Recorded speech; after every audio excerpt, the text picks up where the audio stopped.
3-4 महीने से मेरी कमर में झटका लगा था। मैंने अपने गांव में भी दिखाया, मेरा गांव दतोड़ है।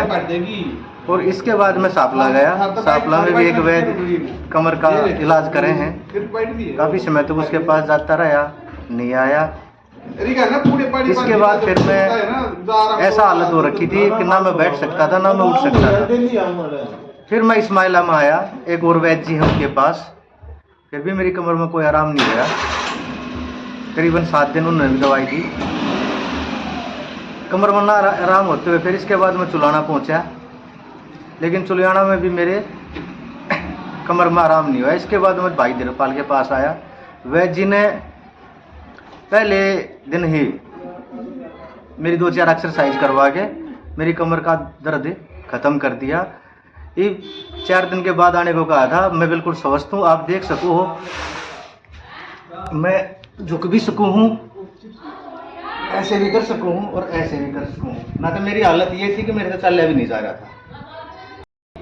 भाई साहब को राम राम। ये पत्रकार अपने, इनको कमर में प्रॉब्लम थी काफ़ी दिन से, तो इन तो पूछेंगे भाई कितने दिन से प्रॉब्लम थी और यहाँ का कैसे पता चला। हाँ भाई साहब राम राम। राम राम भाई साहब।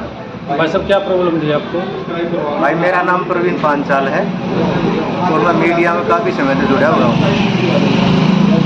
मेरे 3-4 महीने से मेरी कमर में झटका लगा था।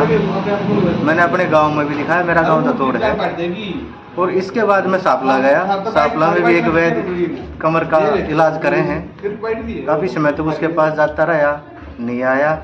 इसके बाद फिर मैं ऐसा हालत हो रखी थी कि ना मैं बैठ सकता था ना मैं उठ सकता था। फिर मैं इस्माइला में आया, एक और वैद्य जी हैं उनके पास। फिर भी मेरी कमर में कोई आराम नहीं आया।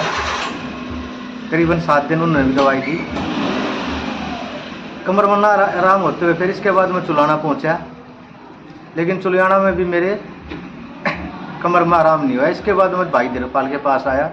वैद्य जी ने पहले दिन ही मेरी 2-4 एक्सरसाइज करवा के मेरी कमर का दर्द ख़त्म कर दिया। ये 4 दिन के बाद आने को कहा था। मैं बिल्कुल स्वस्थ हूँ, आप देख सको हो, मैं झुक भी सकूँ हूँ, ऐसे भी कर सकूँ हूँ और ऐसे भी कर सकूँ। ना तो मेरी हालत ये थी कि मेरे से चलने भी नहीं जा रहा था।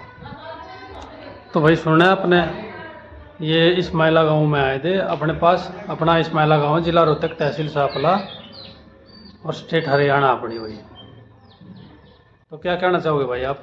भाई वैद्य जी के पास ज़्यादा से ज़्यादा सेवा का मौका लो।